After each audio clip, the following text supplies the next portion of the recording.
The Philadelphia 76ers have started off this season 0-3. And given the expectations that this roster has, which in many people's eyes is to be a contender, that's not exactly ideal. So, what is wrong with the Philadelphia 76ers? What can be done about it? What of it is actually going to stick around? Let's talk about it.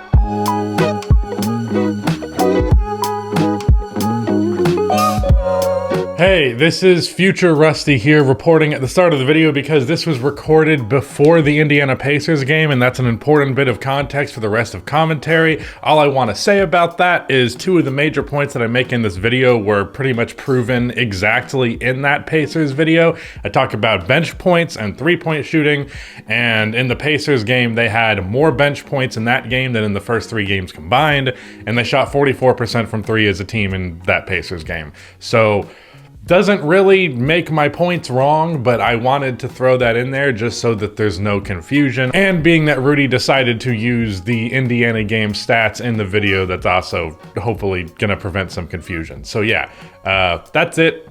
On with the video. So, there are a handful of noteworthy problems about the 76ers, and I'm going to go over them in this video, and I'm going to make a point to highlight which of these is something that I expect to be a consistent problem with the Sixers, and which of these are amendable. Now, the first and most obvious problem to me, and one that's probably the least amendable as well, is their depth. Their depth is really contributing absolutely nothing on the offensive end. If you look at the three games that they have played thus far, you are getting 27 points a game from Joel Embiid, 24 points a game from James Harden, 20 points a game from Tyrese Maxey, 15 points a game from Tobias Harris, and 11 points a game from Georges Niang, and 9 from DeAnthony Melton. After that, you're getting 5 from PJ Tucker, 4.7 from Daniel House, and 3.1 points from Montrezl Harrell. Granted, he's getting pretty limited minutes. Now, Niang is probably not going to continue to average double digits, and DeAnthony Melton might, given the minutes that he gets. But overall, though your top four offensive players are very good, you cannot consistently have players on the floor who are just contributing absolutely nothing to the offensive end of the floor. Now, in theory, a lot of the guys that the Sixers have are at the very least shooters, but if they're not even getting shots to begin with, what are they really contributing as shooters? They're not getting opportunities in the offense. They're pretty much just expected to completely stand there. And while someone like PJ Tucker or Daniel House you wouldn't think to run plays for, at the very least it makes your offense a lot less predictable to have them doing some kind of movement.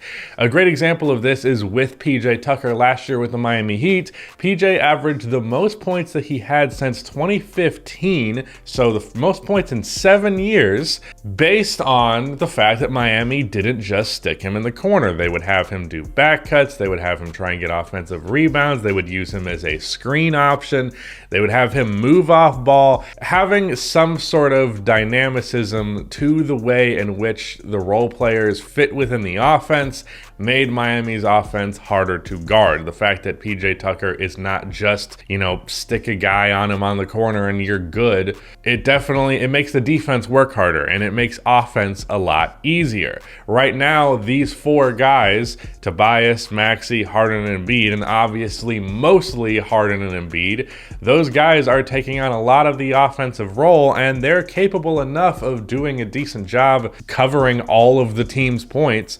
But at the end of the day, you're going to need a little bit more, or actually a lot more, offensively from your bench unit, and they have not gotten it. Now, as for who's to blame for that, well, part of that is just the role players being the role players that they are. PJ Tucker, even though I do believe they could run plays that get him moving, there is a lack of offensive ability there. DeAnthony Melton's fine. He can kind of create sometimes and is ideally a decent three-point shooter. Georges Niang can shoot threes. That's about all he does, but it's something. But just in general, there's just not enough offensive creation off of the bench. In their offense in general, there's not enough creativity. It is Joel Embiid post up, it is James Harden pick and roll, or isolation. It's Tyrese Maxey getting some handoff action from Joel Embiid at the top of the key and creating from there. For the most part, it's nothing particularly creative. And who do you blame for a not very creative offensive system? The head coach. It's no secret that everyone wants Doc Rivers fired. At this point, we've gone beyond the conversation of Doc Rivers is fine to this roster needs better than fine. Being a championship contender, you generally need better than fine from a head coaching position. So Doc Rivers needs to go. I don't think I'm saying anything controversial with that. I don't think many people are going to argue with that. Damn, I don't even know if Doc Rivers would argue with that. There's he would. But that's definitely the first major change that I would say needs to happen. But even then, your personnel is still not that great as overall as a team. Not to mention the fact that while you're not getting much offensive contribution from these guys, you're also really not getting a whole lot of defensive contribution because their perimeter defense game pretty much chalks up to, can PJ Tucker guard them? If not, oh well, because Tyrese Maxey is fine defensively, James Harden is fine defensively, Tobias Harris is fine defensively, Joel Embiid has looked a massive step slow defensively to open the year, but we'll just assume that's him trying to play back into shape. But in general, you're pretty much relying on Embiid to anchor your defense entirely. And while Joel Embiid is a good defender, make no mistake, he's often overrated as one and treated as though he can be a one-man show on the defensive end.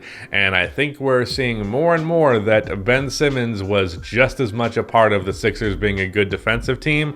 And now that he's gone, Joel Embiid is not able to make up for that void, and PJ Tucker sure as shit ain't. Defense has been a huge concern for them. Not necessarily on the interior, although they are technically allowing the highest 2-point field goal percentage in the league, but also a lower amount of attempts in the paint, so I don't know where you draw the line to whether or not that's good or bad paint defense. But they're primarily getting burned from the perimeter because their perimeter defense is not particularly good. Speaking of the perimeter, this team really cannot shoot right now. They're shooting 31% from three. Wait, let me go check that. The team as a whole is shooting 31.5% from three. James Harden is shooting 31.8%. Tyrese Maxey is shooting 31.3%. Joel Embiid is shooting 18%. Tobias Harris is shooting well, and Georges Niang is shooting well. But after that, really not a whole lot of three-point shooting going down. D'Anthony Melton's at 33%. PJ Tucker's at 33%. Now, this is something that I do think is going to be simply mitigated with time.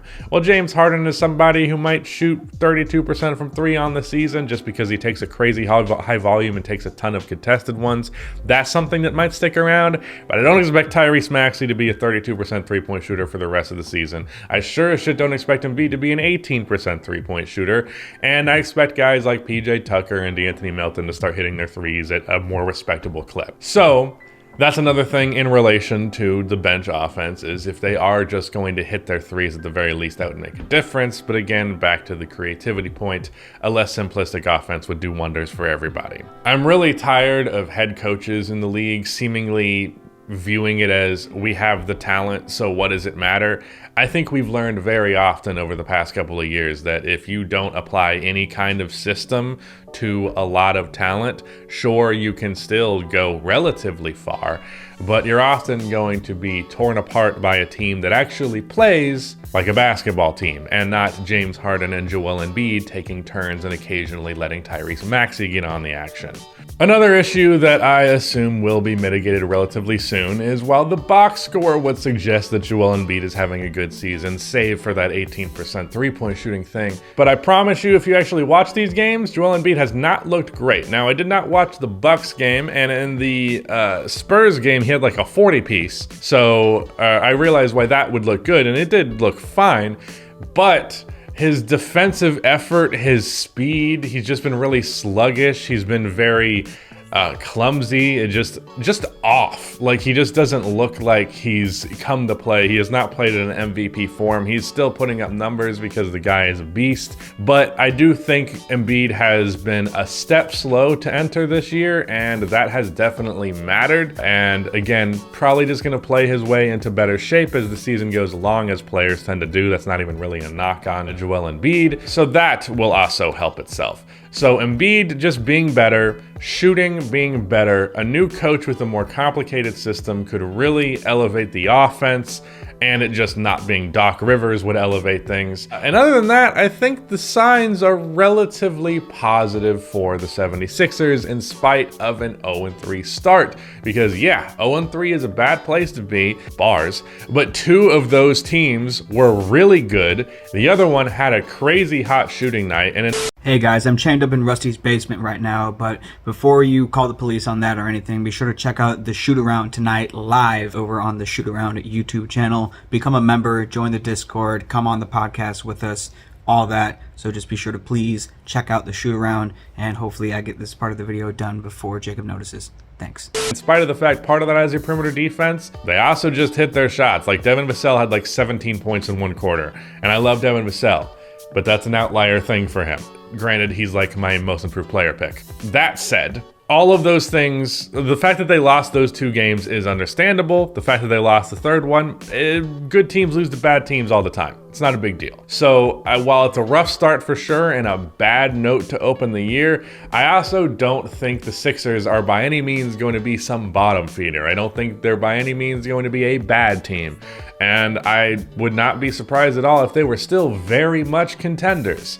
I do get shit a lot from Sixers fans for bordering on whether or not I truly believe in this team, but they have always historically been wishy-washy, and that made it hard to bet on them, and that continues to prove itself here. I don't think we should be spelling doom for the Sixers. 3 games is still ultimately 3 games, even if it's real bad that they are 0-3.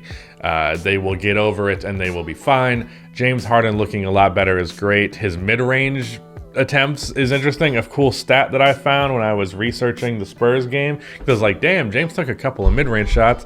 And he did that in the home opener against Celtics as well. I just realized that smacking sound from below the camera frame could look real bad. But yeah, Harden shooting 30% of his shots from mid-range. Last year it was 9%. Before that it was even lower. So Harden mid-range might be back. But yeah, overall my point, as many negative things as there are to talk about the Sixers, I think they're going to be fine. Involve Tyrese Maxey more in the offense, please. Thank you. Shout out to Rudy for editing this video, and goodbye.